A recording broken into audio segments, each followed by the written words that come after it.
아니라 인간답게 사람답게 살아가는 것이고, 그러기 위해서 제일 중요한 것이 바로 자기 자신이 어떤 존재인가, 인간은 어떻게 살아야 되는가, 자기 자신을 바르게 아는 것이 정말 중요하다고 생각을 합니다.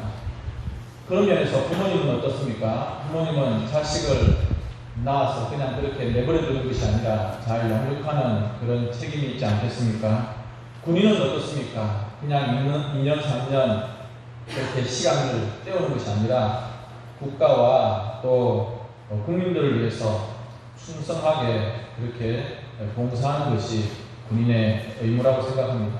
의사는 어떻습니까? 최고의 공부를 해서 그냥 돈만 많이 벌면 되는 것이 아니라 자기가 가지고 있는 그 모든 실력과 능력들을 통해서 사람의 생명과 또 안전을 지키는 것이 중요하다고 생각을 합니다. 목사는 또한 어떻습니까? 그냥 단순히 이 땅에 있는 직업 중에 하나로 밥벌이로 목사를 하는 것이 아니라 하나님 나라를 위해서 그리고 성도와 교회를 위해서 충성하며 생명을 다하는 것이 목자의 사명이라고 생각을 합니다.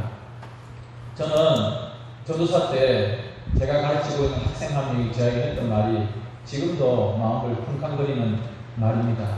전도사님은 아르바이트생이에요? 그렇게 이야기를 하는 거예요. 제가 아르바이트생으로 한 번도 이 교육자의 길을 걸어가 본 적은 없지만 그 말 한마디가 얼마나 제 가슴을 강하게 두드리는지, 우리 어른 목사님들, 선배 목사님들이 우리 후배들에게 싹뿐이 되지 마라 그런 이야기를 하십니다. 그러나 오늘날 목사의 이 본 사명을 잊어버리고 살아가는 일들이 간혹 보일 때에 얼마나 부끄럽고 마음이 아픈지. 신앙생활도 마찬가지라고 생각을 합니다. 우리 인간이 내가 어떠한 존재인가, 내가 어떠한 사람인가라고 하는 것을 알아야 되는 것처럼 우리 신앙인도 내가 어떤 신앙인이 되어야 되는가라고 하는 것이 정말 중요합니다.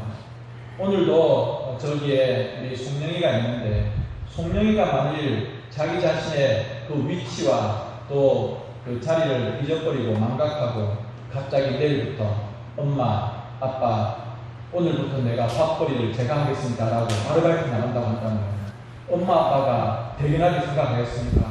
그렇지 않습니다. 송영이가 지금 할 수 있는 최고의 일은 눈을 동그랗게 뜨고 엄마, 아빠, 맘마 이것만 해도, 또 우리 성도님들과 인사할 때 방금 웃어주는 것만 해도 최선을 다하는 것이죠. 자기 자신이 지금 할 수 있는 그것은 송영이가 할 수 있는 최고의 일입니다. 마찬가지로 우리 성도들이 지금 할 수 있는 최고의 일은 무엇이냐면 내가 어떻게 살아가야 되는 사람인가, 내가 어떤 존재인가, 특별히 말씀에 비추어서 내가 어떠한 존재인지를 바르게 알아가는 것이 너무 중요하다고 생각을 하는 것입니다. 왜냐하면 말씀에 비추어서 내가 어떤 존재인가라고 하는 것을 알 때에 내가 신앙의 바른 길을 걸어갈 수 있고, 또 계속해서 강조하는 것처럼 내 신앙이 강화되어져 가고 나에게 신앙의 근육이 붙는 일이라고 생각을 하는 것입니다. 오늘 솔로몬의 기도가 바로 그런 모습입니다. 내가 어떤 존재인가, 우리가 어떠한 존재인가라고 하는 것을 분명하게 보여주는 것이 이 솔로몬의 기도입니다. 성경을 보면 좀 그런 생각이 많이 듭니다. 하나님께서 자세하게 표현해 주셔야 될 것 같은데 짧게 기록한 부분들이 있습니다. 예를 들면 창세기 같은 것은 하나님께서 좀 자세하게 설명해 주셨으면 좋겠습니다. 그런데 하나님께서는 태초에 하나님이 천지를 창조하시니라 이렇게 선언하시는 것으로 그 모든 것들을 종결지어 버리십니다.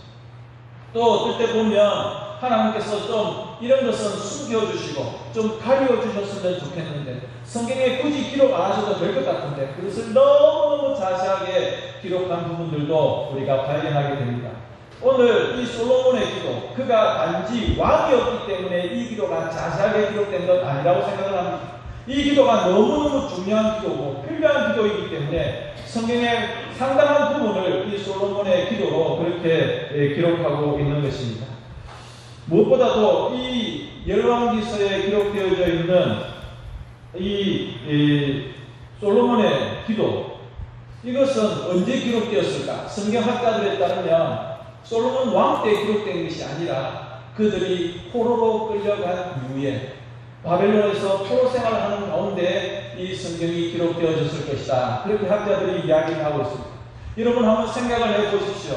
그들이 바벨론에서 포로 생활을 하는 가운데 희망이 무엇이며 소망이 무엇이겠습니까? 그것은 빨리 이 포로의 기간들이 끝나고 이 생활들이 끝나고 지금은 희망이 보이지 않고 소망이 보이지 않지만 다시 그들의 나라 유다로 돌아가고 그리고 그들의 그 성전에서 예배드리는 날들을 그들이 간절히 원하지 않았겠습니까? 그래서 이 기도, 이 솔로몬의 기도가 그 포로 생활 가운데 있었던 유다 백성들 가운데 유일한 소망이고 유일한 희망이 아마 되었을 것입니다.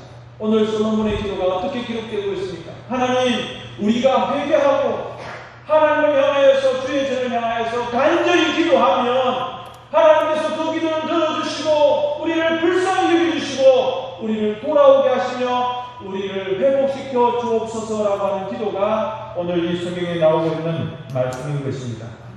성도 여러분, 기억하십시오. 바벨론 포로 생활 가운데 힘들어하고 고통스러워했던 그 유다 백성들처럼 오늘날 2022년을 살아가고 있는 우리 모든 하나님의 사람들도 너무너무 힘들고 어려운 시기를 살아가고 있습니다. 근데 여러분들에게 소망이 무엇입니까?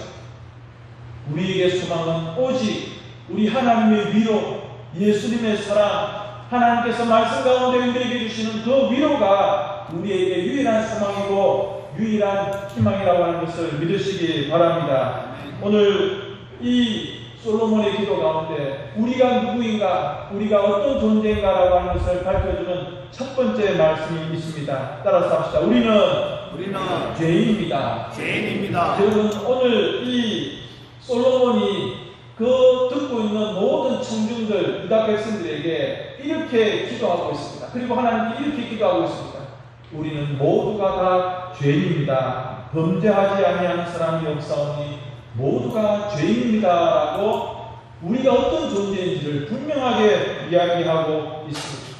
이것을 히브리어 원문으로 보면 절대로 이 세상에서 범죄하지 아니한 사람이 없다라고 그렇게 말하고 있습니다. 그러니까 이 세상에 살고 있는 모든 사람은 누구나 예외 없이 죄인이다라고 하는 것을 이야기하고 있습니다. 그런데 어떤 죄인인가, 도대체 무슨 죄를 범한 죄인인가라고 하는 것을 이야기할 때에 반역의 죄인이다, 하나님을 반항하고 하나님을 거역한 죄이다, 하나님께 등을 돌린 죄이고 하나님의 말씀에 귀를 막고 있는 하나님을 적극적으로 싫어하는 죄이다라고 성경은 우리들에게 말하고 있습니다. 우리가 세례식 때 어떻게 고백합니까? 모든 세례자들은 하나님께 그리고 성도들 앞에서 손을 들고 이렇게 고백합니다. 나는, 여러분들은 하나님 앞에서 죄인인 것을 고백합니다. 여러분, 이 고백을 하지 않고서는 세례를 받을 수가 없습니다. 이 세상에 어느 누구가 하나님 앞에서 나는 좀 괜찮은 사람입니다, 나는 좀 의인입니다 라고 이야기할 수 있는 인생이 누가 있겠습니까? 이 고백을 해야 세례를 받을 수 있고 내가 죄인이다라는 이 고백을 해야 우리가 새로운 삶을 시작할 수 있는 새 출발이 바로 여기에서 시작되는 것입니다. 여러분, 절대 착각하지 마십시오. 오해하지 마십시오. 나는 저 사람보다 괜찮습니다, 나는 꽤 괜찮은 사람입니다 라고 하는 그런 착각들은 하지 말아야 되는 것입니다. 우리가 마땅히 알아야 될 것, 나는 죄인이구나 라고 하는 이 사실을 분명하게 알아야 되는 것입니다. 아까도 말씀드린 것처럼 그러면 도대체 우리가 어떤 죄인가? 성경은 우리들에게 분명하게 이야기하고 있습니다. 반역죄를 지은 죄인이다. 우리 예수님께서도 우리의 이 마음의 문제, 죄의 문제를 정확하게 지적하셨습니다. 내 본성이, 나의 이 마음의 깊은 곳에 있는 내 이 마음의 본성이 하나님을 반역하는 그런 죄를 가지고 있다고 하는 것입니다. 내 마음 한가운데에 무엇인가 소망이 될 만한, 희망이 될 만한 그런 건덕지가 있는가? 그런 여부가 전혀 없다는 것입니다. 내 마음은 완전히 오염되어져서 선을 행하거나 또 하나님 마음에 어떤 기쁨이 될 수 있는 그런 여지가 전혀 없다고 하는 것을 분명하게 보여주고 있습니다.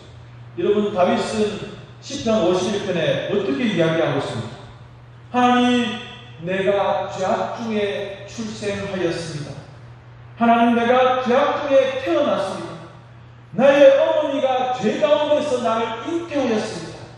나는 시작부터 죄 덩어리입니다라고 이스라엘의 성군이었던 하나님의 마음에 합판되었던 다윗이 그렇게 이야기를 한다는 것입니다. 이사야 선자는 또 그가 어떻게 이야기합니까? 여러분, 이사야 선자는 6장에 보니까, 이사야 6장에 보니까 하나님의 거룩하심을 직접적으로 만났던 자입니다. 영광 중에 하나님을 만났던 존재가 이사야 선지자입니다. 그런데 그가 뭐라고 이야기합니까? 우리는 다 양 같아서 그릇 행하여 각기 제 길로 갔던, 이사야 선지자뿐만 아니라 모든 인생들이 제멋대로 갔다는 거예요. 자기 마음대로 살았다는 것입니다. 그래서 이 이사야 선지자조차도 하나님의 그 거룩하심과 영광 앞에서 어떻게 고백합니까? 내가 망하게 되었구나. 나는 꽤 괜찮은 사람이야. 나는 뭔가 희망 있는 사람이야. 그렇게 말하지 않고 나는 망하게 되었다. 하나님의 그 거룩하신 존재 앞에서 그렇게 고백을 했습니다. 사도 바울은 어떻습니까? 여러분, 사도 바울은 율법적으로 너무너무 열심히 자였습니다. 바리새인 중에 바리새인이었습니다. 가장 엄격한 율법을 지키는 자였습니다. 그런데 그조차도 로마서에서 어떻게 이야기합니까? 의인은 없나니 하나도 없다. 단 한 사람도 없다. 선을 행하는 자가 없다. 모두가 다 죄인이다라고 사도 바울조차 고백을 하고 있습니다. 오늘 성경에서 솔로몬도 그렇게 말하고 있습니다. 하나님 앞에서 우리 모두가 다 죄인입니다. 앞에 서 있는 이 왕도 죄인이고 백성들도 죄인이고 거룩한 제사장들조차도 그들도 다 죄인이다라고 그렇게 고백을 하고 있습니다. 다시 한번 말씀드립니다. 착각하지 마십시오. 나는 꽤 괜찮은 사람이고 이 정도는 되겠지, 그런 생각들 버리셔야 돼요. 앞에 있는 김 목사나 연세가 높으신 권사님이나 또 방금 태어난 아기조차도 우리는 다 죄이고 이것을 고백해야 세례를 받을 수 있고 이것을 고백해야 우리가 신앙의 첫걸음, 새 사람의 걸음을 시작할 수 있다고 하는 것입니다. 여러분, 누구를 탓해서도 안 합니다. 저 사람 때문에 그렇게 누구에게 책임을 전가할 수 없습니다. 오직 성령님의 은혜로 내가 죄인인 것이 깨달아져야 됩니다. 그래서 나중에 우리가 설교를 다 마치고 찬송을 하겠지만 나 같은 죄인 살리신 이 찬양이 진짜 내 중심에서 저 깊은 곳에서 터져 나와야 그 찬송을 부를 때 내 마음이 울컥해지고 눈에서 뜨거운 눈물이 흘러야 진짜 새로운 출발을 할 수 있는 것입니다. 여러분, 자랑할 게 뭐가 있습니까? 여러분들이 자랑할 만한 의가 무엇이 있으며 공로가 무엇이 있습니까? 그저 하나님 앞에서 완전히 벌거벗은 죄인 것 우리가 고백할 수밖에 없지 않습니까? 그러나 딱 한 가지 자랑할 수 있는 것은 예수 그리스도의 십자가의 그 공로밖에 없다고 하는 것을 믿으시기 바랍니다. 두 번째로 우리는 그런 죄인이지만 하나님께 약속을 받은, 어떤 약속이냐면 회복의 약속을 받은 자들이라고 하는 것입니다. 여러분, 정말 놀라운 것은 뭐냐면 우리가 그렇게 죄인인데 또 능력조차 없다는 거예요. 죄인인데다가 무능한 존재가 바로 우리라고 하는 것입니다. 그래서 무엇이 필요하면 이 죄 많은 인생, 완전한 죄인 우리들에게 또 완전히 무능한 우리들에게 한 가지 필요한 것이 있는데 그것은 전적으로 놀라우신 하나님의 도우심과 하나님의 건져주시는 구원의 은혜가 필요하다고 하는 것입니다. 나 같은 죄인을 구원하시기 위하여서 하나님께서 하나님의 아들 예수님을 이 땅에 보내어 주셨다고 하는 것, 이것이 내 마음 가운데 받아들여지고 그것이 감격되어지고 그것이 하나님께 감사가 되어져야 한다는 것입니다. 하나님께서는 범죄한 이스라엘 백성들에게 먼저 경고해 주셨습니다. 너희들이 돌아오지 않냐면 망할 것이다. 그러면서 하나님께서 계속해서 그들에게 메시지를 주는 것이 무엇이냐면 그러나 너희들이 지금이라도 회개하여서 돌아오면 제발 나에게로 돌아오라. 하나님께서 선자들을 보내고 주의 종들을 보내어서 이스라엘 백성들과 지금 우리들에게 계속해서 하나님께서 요구하시는 그 메시지가 무엇이냐? 돌아오라. 너희들이 돌아오기만 하면, 나를 향하여서 얼굴을 들기만 하면 내가 너희들을 살려주고 구원해 주겠다라고 하는 하나님의 음성이, 하나님의 메시지가 있다고 하는 것입니다. 그러면 돌아오면 거기에서 멈추느냐? 그게 아니라 이전보다 더 아름답게 우리에게 복을 주신다고 하는 것입니다. 그저 그렇게 회복되어서 살아가는 정도가 아니라 이전보다 더 놀라운 복과 은혜를 베풀어 주신다고 하는 것입니다. 그렇습니다. 여러분, 우리 하나님의 목적, 하나님의 마음은 무엇이냐면 너희 인생들이 나에게 배반하고 나에게 거역했으니 이제는 골탕 먹어라, 그것이 아니라는 것입니다. 하나님은 우리가 고통받고 힘들어하고 그렇게 땅바닥에서 고생하는 것을 기뻐하시는 그런 괴팍스러운 분이 아니십니다. 하나님은 우리가 돌아오기만 하면 그 돌아온 우리들에게 하나님이 예비하신 엄청난 복들을 주시고, 내가 너희들을 살려주리라, 내가 너희들에게 생명을 주리라, 내가 너희들을 높여주리라 하시는 분이 바로 우리 하나님이십니다. 저는 어릴 적에 가끔 매를 맞아봤습니다. 어머니가 때리는데, 아버지가 때리는데, 저는 아버지가, 어머니가 제 종아리를 때리시면서 기뻐하는 모습을 본 적이 없습니다.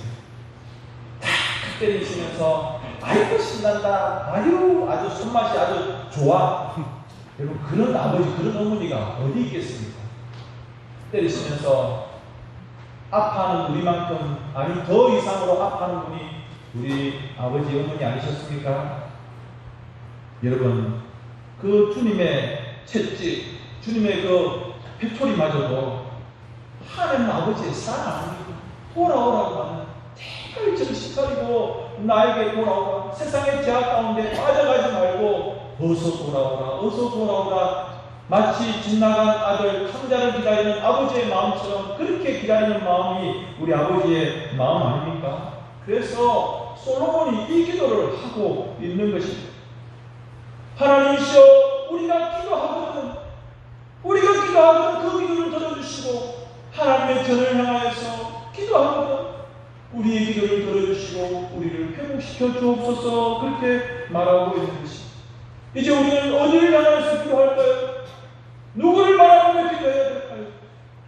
십자가에서 돌아가신 그 주님, 예수 그리스도의 그 십자가를 향하여서 주여 주여 두 손 들고 주께로 갑니다, 주님의 그 보혈이 흐른 그 자리로 돌아갑니다라고 기도해야 되지 않겠습니까? 그 십자가의 자리, 그 빛나는 피로 적셔진 아버지의 사랑이 몽땅 쏟아진 그 십자가의 자리로 돌아가요. 우리의 시선이, 우리의 마음이 그곳으로 향하여서 돌아갈 때에 하나님께서는 우리를 회복시켜 주시는 것뿐만 아니라 생명과 풍성한 은혜와 그리고 이전보다 더 놀라운 것들을 우리에게 부어주신다고 하는 것입니다. 성경을 보면 이스라엘 백성들이 불뱀에 물려서 고생하던 때가 있었습니다.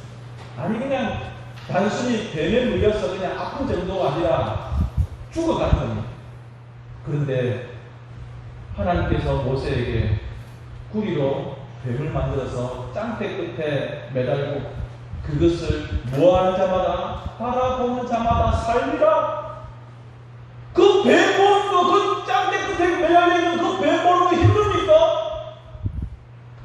엉금엉금 기어나와서 자기 집 밖에서, 자기 텐트 밖에서 그냥 죽을 힘 다해서 가가지고 그 짱대 끝에 매달리는 뱀을 바라보면 되는 거예요. 그 고개 들어서 그 뱀 보는 거 힘듭니까?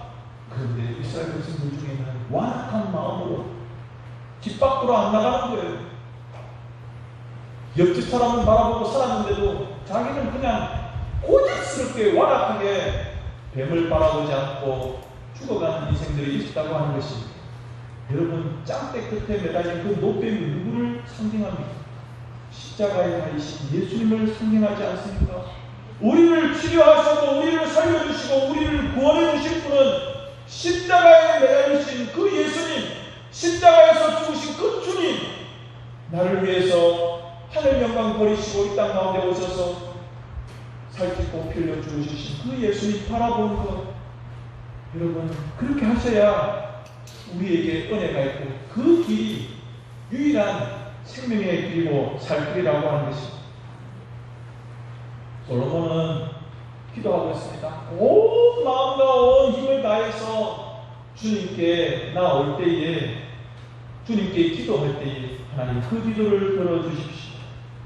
지금 이 성경이 어느 시기에 기록되었다고 했습니까? 포로 시기에. 지금 이 기도를 하고 있는 솔로몬 때는 이스라엘이 가장 강력한 때입니다. 그런데 이 기도를 할 때 그 백성들이 이 기도를 들으면서 설마 그런 날이 있을까? 우리가 적들에게 패가지고 나라가 망할 뿐만 아니라 저 먼 나라에 끌려가서 포로로 살아갈 날이 있을까? 상상도 못할 일. 그런데 솔로몬이 이 기도를 하고 있습니다. 하나님 그런 때에 기도하거든 들어주십시오. 하나님께서 48절에 그렇게 약속을 해주십니다. 왜? 그분은 우리를 불쌍히 여기시는 아버지이시기 때문에 그렇습니다. 여러분 이것을 우리 성도들이 알아야 된다고 하는 것입니다. 이제 마지막 세 번째로, 그러면 이 솔로몬이 하나님께 그렇게 기도할 수 있는, 하나님의 은혜를 바랄 수 있는 근거가 무엇이 있습니까? 그것은 우리가 하나님의 소유된 백성이기 때문에 그렇습니다. 솔로몬은 이미 하나님께서 이스라엘 백성들을 어떻게 구원해 주셨는지 출애굽기의 그 사건을 이야기하고 있습니다. 여러분, 애굽은 무너지지 아니하는 최강대국이었습니다. 그 나라에서 그들이 포로에서 자유와 해방을 얻고 그들이 탈출할 수 있다, 출애굽할 수 있다, 상상도 못할 일입니다. 그런데 하나님께서는 그것을 약속해 주셨다고 하는 것입니다. 왜 그렇습니까?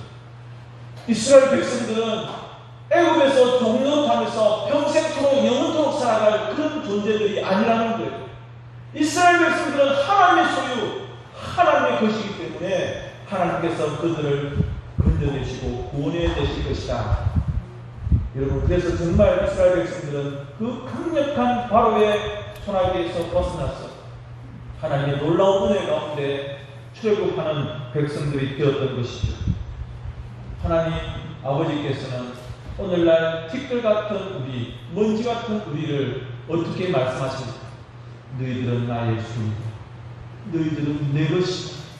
사랑하는 성도 여러분, 마음이 뜨겁지 않습니까? 하나님께서 우리를 너는 내 거다라고 말하고 있습니다. 너는 나의 소유다라고 말하고 있습니다. 우리가 하나님의 소유된 것 얼마나 놀라운 축복인지 말로 할 수가 없습니다. 베드로전서 2장 9절에 너희는 택하신 족속이요 왕같은 제사장이고 거룩한 나라고 너는 나의 소유가 되었다라고 그렇게 말씀해 주고 있습니다. 여러분, 우리가 세례받을 때 어떻게 고백하는지 아십니까? 나는 주님의 것이기 때문에 주님만 따르겠습니다. 주님의 본만 따르겠습니다. 라고 고백해야 우리가 세례를 받을 수 있지 않습니까? 그렇습니다. 여러분, 우리가 하나님의 소유이고 하나님의 것이기 때문에, 주님의 것이기 때문에 주님만 따라가는 것입니다. 말씀을 정리하겠습니다. 여러분, 정말 어려운 시대를 우리가 살아가고 있습니다. 어느 시대이든 편하고 또 살기 쉬운 때가 있었겠습니까마는, 그러나 지금도 여전히 힘들고 어려운 시대를 살아가고 있습니다. 그러나 분명한 것은 내가 누구인가라고 하는 것을 알아야 됩니다.